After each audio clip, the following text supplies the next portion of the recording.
Father. At ngayon po mga kababayan, sa pagpapatuloy ng ating pong pasasalamat sa araw na ito, meron po tayong espesyal na panauhin na makakasama natin at maghahati din po ng mensahe ng kanyang pasasalamat. Ating pong tinatawag ang Philippine Vice President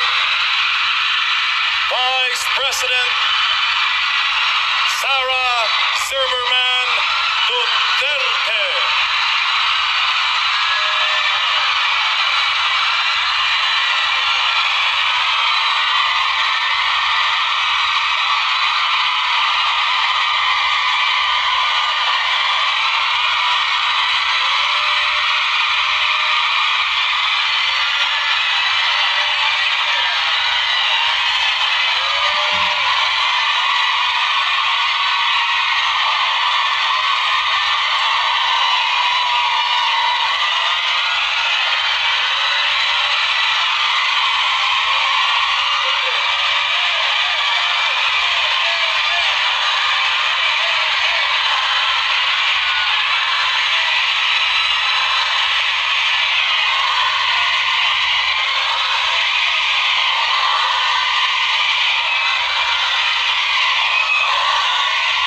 Maraming salamat. Magandang umaga sa inyo lahat. Maaari po siguro muna kayong maupo.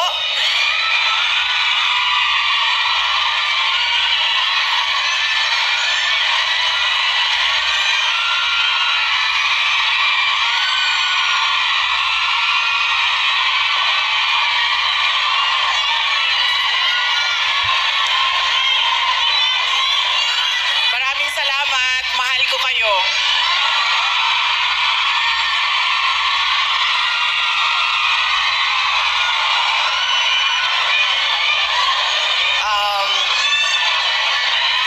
Upo muna siguro para yung mga nasa likod makakita din. Kawawa naman yung nasa likod. Okay?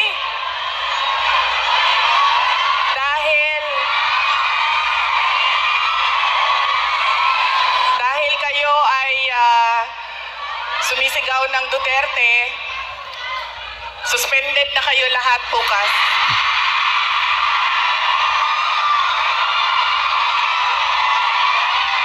Suspended kayo, suspended.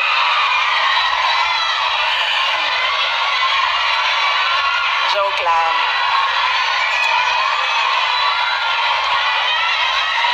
Unahin ko muna ang aking mga pagpapasalamat. Mga thank you muna dahil baka sa sobrang daldala natin, mamaya sa sobrang pagbibigay ng mensahe ay makalimutan ko ang mga pagpapasalamat. Kaya mabuti nang mauna ang mga pagpapasalamat. Una, tayong lahat ay nagpapasalamat sa Hong Kong government and sa Hong Kong police sa kanilang tulong sa atin para mabuo ang ating pasasalamat ngayong araw na ito. We would like to thank the Hong Kong government and the Hong Kong police for their cooperation, for their support to our Thanksgiving this morning on this very beautiful Sunday. Marami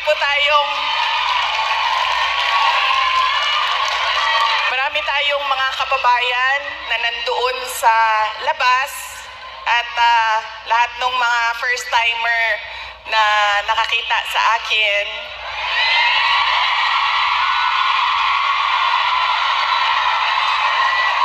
Sabi nila, ang ganda mo pala, bakit mukha kang...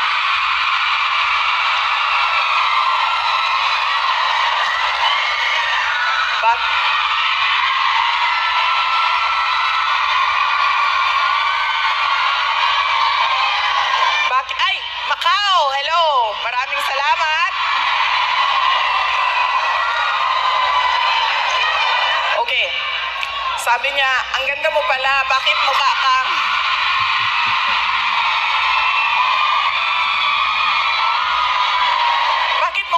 Shrek sa mga picture mo sa internet.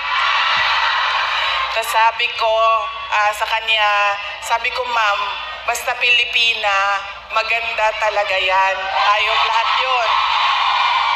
Now, hindi ko lang alam sa mga Pilipino, sa mga lalaki natin, pero sigurado ako sa mga Pilipina ay maganda. Dahil ano ang ating proof o evidence sa buong mundo na maganda talaga ang Pilipina? Ilan ang Miss Universe natin? 4. 4 ang Miss Universe na winners ng Pilipinas. Kaya ibig sabihin, global ang beauty ng Pilipina. Kaya bago ang lahat, sabihin niyo sa lahat ng kaaway ninyo, Pilipina ako, maganda ako.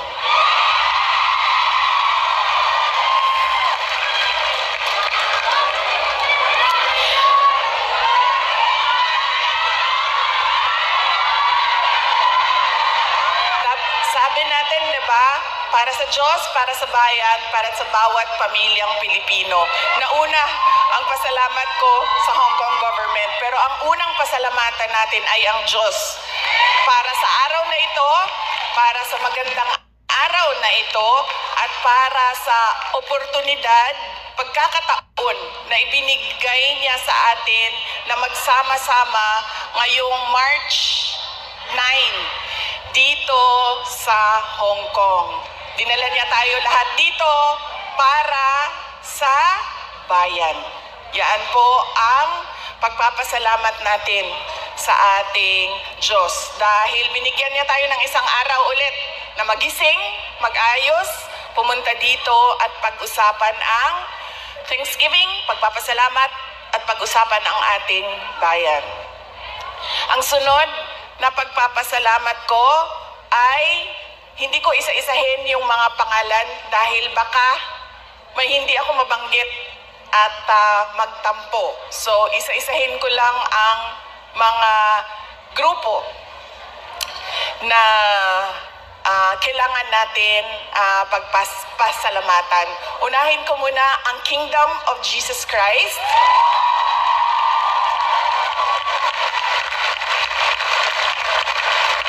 Dahil sa kanilang pagod, luha at pawis para mabuo ang ating Thanksgiving ngayong umaga na ito.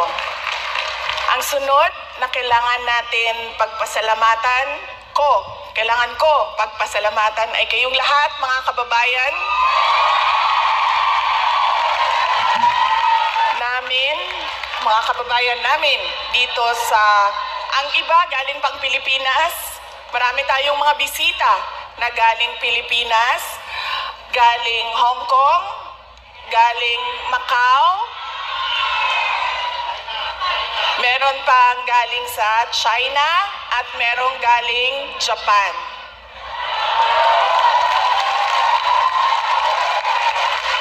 Maraming salamat sa inyo dahil ibinigay ninyo ang oras ninyo ngayong araw na ito. Madami sa inyo kailangan maglaba.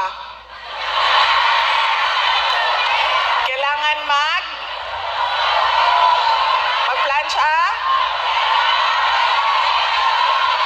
Yes, mag-day off pero kailangan niyo laban yung damit ninyo. Kailangan ninyo magpa-parlor kasi, di ba? Araw ito ng pagpahinga. Kailangan maglinis ng inyong bahay. Kailangan magpa-pedicure. Diba? Kailangan magpa-dentista dahil araw ito ng pagpahinga. So, kailangan ayusin lahat ang sarili.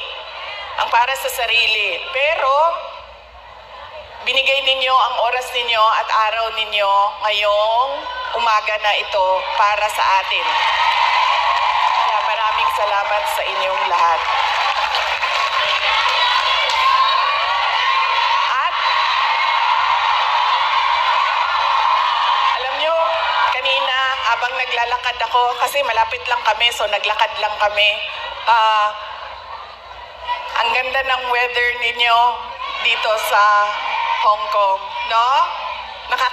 Nakakaganda siya ng kutis.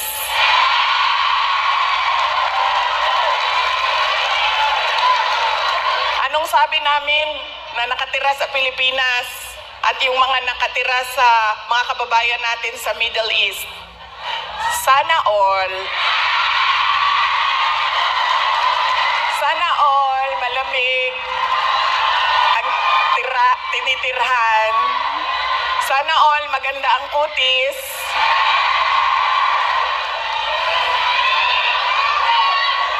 Kaya isa din yan sa dapat ninyong ipagpasalamat sa Diyos.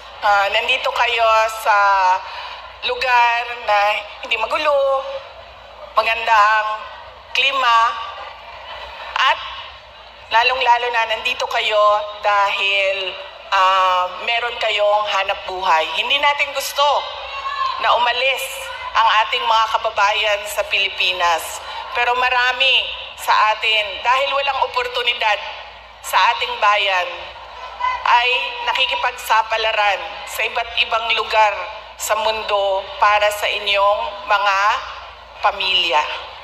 Kaya yun ang sunod natin na pagpasalamatan, yung ating mga mahal sa buhay. Bawat pamilyang Pilipino, kailangan natin magpasalamat sa kanila dahil binibigyan nila tayo ng lakas, sinusuportahan nila tayo, at tinutulungan nila tayo sa ating pakikipagsapalaran sa ibang lugar. Ayaw nila na umalis kayo, ayaw nyo rin na iwanan sila. Pero kailangan natin gawin dahil kailangan suportahan ang ating mga pamilya. Okay? Pagpapasalamat ulitin ko sa Diyos, sa Hong Kong government, Hong Kong Police, sa KOJC, sa inyong lahat, mga kababayan namin na nandito, at syempre kailangan natin pasalamatan ang PDP laban. Parang tinanggal na ata nila ang laban, no? PDP na lang, no? Opo.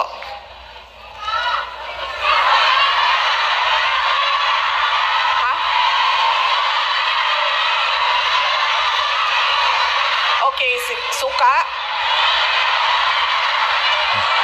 May dala sila para sa inyong lahat. Inutusan silang bumili ng suka. Nagdain taon silang sinamak. Sa gusto. Nagdala po sila og pinakurat. Kinsay gusto. Okay. Bagay na sa lechon Macau og pinakurat. Kaganina bitaw naglakaw ko dito.